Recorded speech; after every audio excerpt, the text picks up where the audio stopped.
Welcome to the debate. We are standing in the immediate aftermath of a geopolitical earthquake, and the aftershocks are forcing us to examine the very nature of modern statecraft.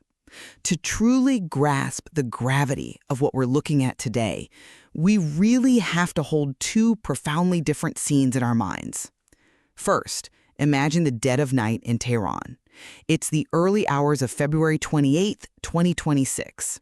The quiet hum of history suddenly shatters, just like fragile glass under a hammer's blow. A storm of precision strikes from the United States and Israel descends directly onto the heart of Iran's power structure. And when the smoke clears, an era has been violently erased. Ayatollah Ali Khamenei, the 86-year-old supreme leader who steered the Islamic Republic since 1989, is dead. That's the first scene, a roar of high explosives and sudden violent change. Right. And the second scene takes place just today, March 5th, 2026, and it genuinely could not be more different. We are looking at the hushed, almost sterile corridors of the Iranian embassy in New Delhi. India's Foreign Secretary, Vikram Misri, stepped forward with quiet dignity, pen in hand, and signed a condolence book on behalf of the Indian government. It's a quiet, traditional gesture of shared grief over an abruptly ended life amid a 40-day mourning period. The contrast isn't just jarring, it's surreal. It is surreal, but that contrast is exactly what we need to unpack, because the catalyst bridging these two moments wasn't handled through quiet diplomatic cables. It exploded onto the digital stage. Late that Saturday night, Indian Standard Time, U.S. President Donald Trump took to Truth Social, and his words were essentially a thunderclap. He declared Khamenei one of the most evil people in history. He didn't just frame the strike as a tactical military op. He framed it as a profound moral reckoning. Justice for the people of Iran, for Americans, and for people across the globe who suffered under Khamenei's long reign. It was an explicit declaration that a door has been violently kicked open for Iranians to reclaim their destiny. Which brings us right to the heart of what we are debating today. How on earth do nations navigate the diplomatic fallout of a paradigm shift this massive?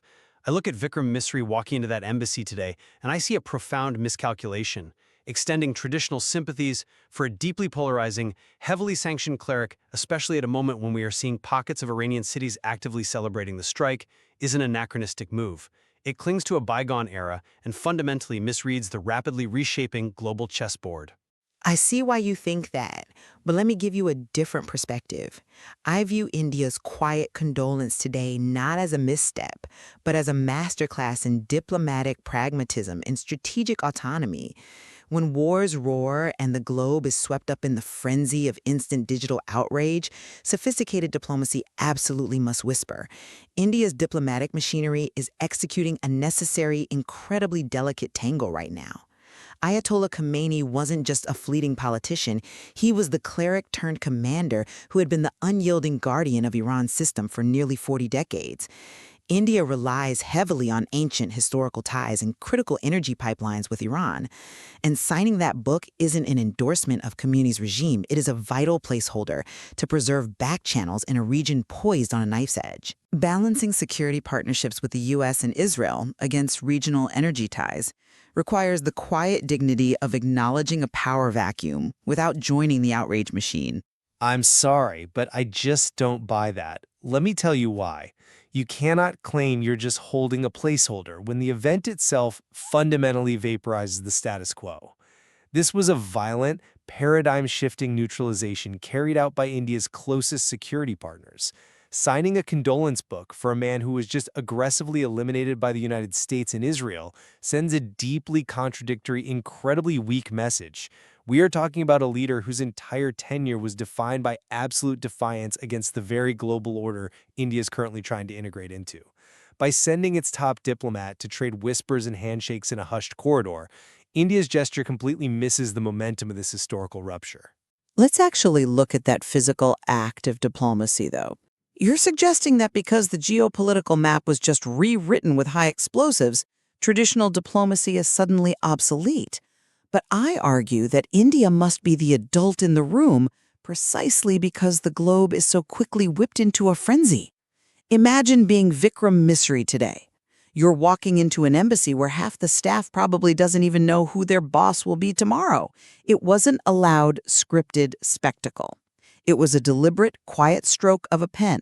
Maintaining a working relationship with whatever faction steps into Khamenei's shoes prevents India from becoming blindly tethered to U.S. or Israeli escalation. But wait, let me jump in there. What is the actual value of whispering in those embassy corridors when the reality outside has been blown wide open? Offering official government sorrow to the Iranian envoy ignores the glaring reality that Khamenei demanded absolute defiance for nearly 4 decades. You call it being the adult in the room, I call it diplomatic cognitive dissonance. India is risking alienating Washington and Tel Aviv for the sake of an obsolete diplomatic playbook.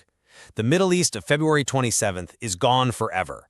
Trying to preserve a working relationship with a regime that just had its absolute ruler decapitated projects hesitation, not strength. It only projects hesitation if you view diplomacy as a binary choice between total endorsement and total condemnation. India isn't just signing a book. They are buying an insurance policy on a burning house. They are betting that the geography of the Middle East outlasts whatever regime emerges from the ashes. We have to talk about the physical realities here. Look at the Chabahar port in southeastern Iran. That port is India's only gateway to Central Asia, to Afghanistan, to Eurasia that completely bypasses Pakistan. India has poured massive capital into it. You cannot just abandon a strategic anchor like that because the leadership in Tehran changes violently. I hear you on Chabahar. Right. But you're buying an insurance policy on a house where you don't even know who holds the deed anymore. Who controls that territory tomorrow? The port, the pipelines, the connectivity projects, they all sound great in a white paper. But when the dust settles, you might be dealing with a completely fractured state. Signing a book for the fallen dictator doesn't secure your port if the people who take over despise the fact that you mourned their oppressor. Exactly, which is why you don't cancel the policy while the fire is still raging. That stroke of a pen in a condolence book bridges the chasm of geopolitics with a simple human gesture, acknowledging a life abruptly ended. It costs India nothing in terms of its actual security architecture with the U.S. or Israel, but it preserves a critical line of communication with Tehran. When you're dealing with a power vacuum this profound, you do not unilaterally burn your bridges just because your security partners dropped a bomb. You keep the lines open because you have no idea what faction is going to emerge from the smoke. You say it costs India nothing, but Washington is absolutely keeping score. And beyond Washington, look at the reality of the streets. I was looking at the footage from Tehran earlier today, and it struck me, how can India justify offering condolences for a fallen titan when the people of Iran themselves are chanting in the streets? We are seeing long-simmering dissent boiling over. Plumes of smoke are in the air, and citizens are treating this precisely as the opportunity for reform that Trump hinted at. Shared grief is factually inaccurate when half the nation is cheering the demise of their leader. That's an interesting point, though I would frame it differently. The internal celebrations are undeniable, and they absolutely speak to the deep fractures within Iranian society. I'm not ignoring the people in the streets, but let's look at the immense, terrifying uncertainty of this moment. Yes, citizens are cheering, but will this sudden decapitation of leadership actually ignite the democratic reforms that the West is hoping for, or will it trigger a brutal, hardline crackdown by the IRGC? And for those who might not follow the internal mechanics of Iran, the IRGC, the Islamic Revolutionary Guard Corps, is essentially the hardline military faction that controls Iran's guns, its money, and its shadow operations. They are the true power brokers. Exactly. And the IRGC is not just going to pack up and go home because Khamenei is gone. The fog over the Persian Gulf is thicker today than it has been in decades. Think back to 2020, when the U.S. assassinated Qasem Soleimani, the head of the IRGC's Quds Force. A lot of people thought that might be the beginning of the end for the regime's regional grip. Instead, the hardliners dug in deeper. The trajectory of Tehran is an absolute mystery right now. Because of that mystery, maintaining the dignity of state-to-state tradition preserves India's leverage. You do not alienate the institutional apparatus of a state before you know who is taking over the toll booth. But you are assuming the institutional apparatus survives this intact. By choosing to officially mourn a man who was the singular keystone of that apparatus, India is anchoring itself to the past, and it's doing so at a moment when the streets of Tehran are literally screaming for a new future. It's a profound misallocation of diplomatic capital. If India wants to keep lines of communication open for the future of Iran, shouldn't it be communicating with the people who might actually inherit that future? When the people who have lived under the shadow of this regime for 4 decades are seizing this moment as a liberation, a foreign government stepping in to say, "We share your sorrow," is entirely tone-deaf to the reality on the ground. Statecraft fundamentally requires prioritizing stability, or at least the capacity to navigate instability. India's foreign policy cannot be dictated by the real-time emotions of protests, no matter how justified those protests might be. Let's be brutally realistic. The Iranian state, with its pipelines, its geography, and its regional influence, still exists today, and India has to interact with it tomorrow. The quiet diplomacy in New Delhi today ensures that whoever holds power in Tehran next month, whether it's a reformist coalition that manages a miracle or a hardline military council run by the IRGC, knows that India respects the sovereignty and the historical continuity of the nation itself. I hadn't thought about it quite like that they're signaling respect to the geography rather than the man. But it actually perfectly highlights the dilemma. You can't separate the man from the state in this case. Khamenei was the state. And that brings us to the explicit moral framing that has been attached to this event. That's a compelling argument. But have you considered how India's closest allies are viewing this? Trump's Truth Social post didn't just announce a military victory. It framed this as profound historical justice for great Americans and others killed and mutilated by Khamenei. By sending the foreign secretary to bow his head and sign that book, India is placing itself fundamentally at odds with the explicit moral framing of its paramount security partners. That is exactly where the concept of strategic autonomy comes into play. For anyone wondering what that term actually looks like in practice, strategic autonomy is essentially India's foreign policy rule of, we don't do exclusive alliances, we do what's best for India.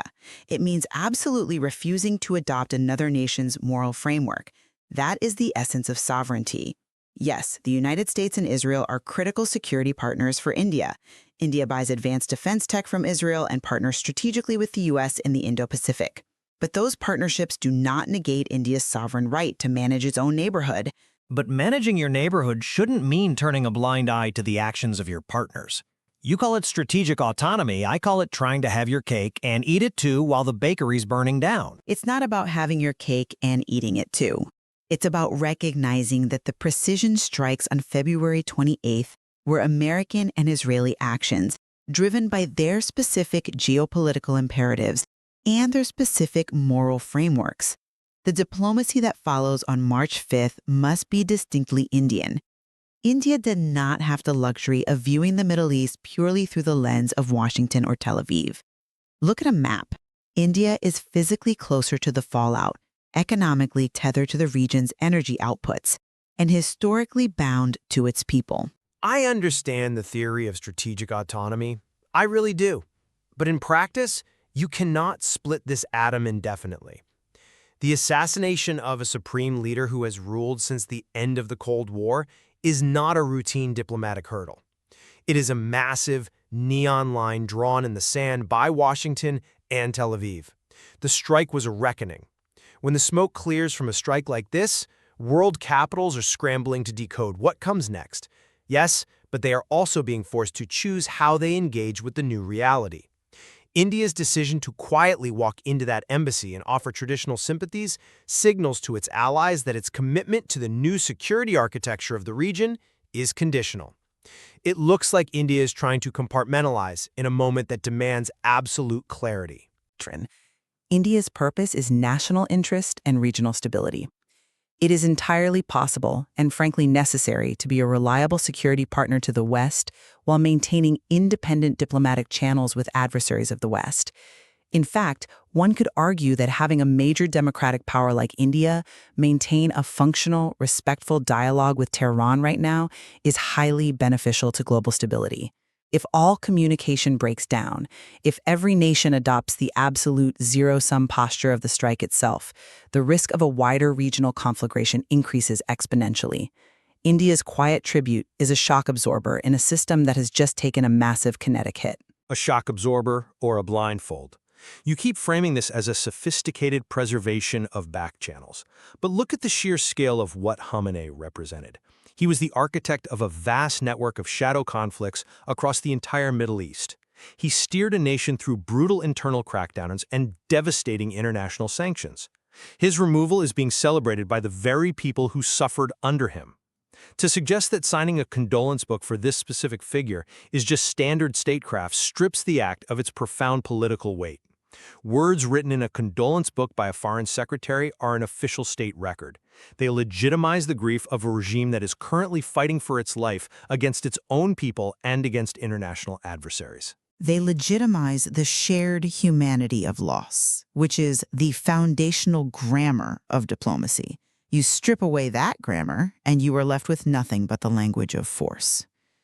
And my God, we have seen the language of force this week. We saw it shatter the night in Tehran. But force alone does not build the morning after. As we look at the whole picture, I remain absolutely convinced that India's choice to pause, sign, and condole is a triumph of sophisticated statecraft. It preserves vital diplomatic infrastructure, like the Chabahar port access we discussed, in a Middle East that is currently clouded by the deepest fog of uncertainty we have seen in our lifetimes. And I hear that argument. I really do. But I remain convinced that while the instinct for balance is deeply historical for India, deploying these traditional diplomatic pleasantries in the wake of such a brutal, world-altering assassination is a strategic misallocation of capital. It ignores the shifting tides in Tehran. When you have citizens cheering in the streets and your closest security partners executing a strike of this magnitude, holding on to the old playbook misreads the undeniable momentum of a global chessboard that has fundamentally moved past the era of quiet non-alignment. Yet, despite our profound disagreement on the wisdom of India's diplomatic gesture today, I think we both recognize the sheer, terrifying magnitude of what happened on February 28th. The power vacuum left by Khamenei's sudden removal is profound, and frankly, it is dangerous. Absolutely. The coming weeks are going to aggressively test the limits of alliances across the entire globe. Everyone is waiting, watching the smoke, to see exactly who or what faction manages to step into those formidable shoes. The internal dynamics in Iran between the celebrating citizens and the armed IRGC are on a direct collision course with external pressures. It's a powder keg. It forces us to reflect on how monumental historical events are processed so differently across the world stage. From the sudden, violent roar of a precision strike in a thunderous digital declaration by a U.S. president, to the quiet, deliberate scratch of a pen in a hushed New Delhi embassy corridor. These contrasting moments leave us all to ponder a critical question. Should diplomacy reflect the visceral reality of the street, or the cold, calculated requirements of the state? As the Persian Gulf holds its breath, it is clear the full story is far from over. Thank you for joining us.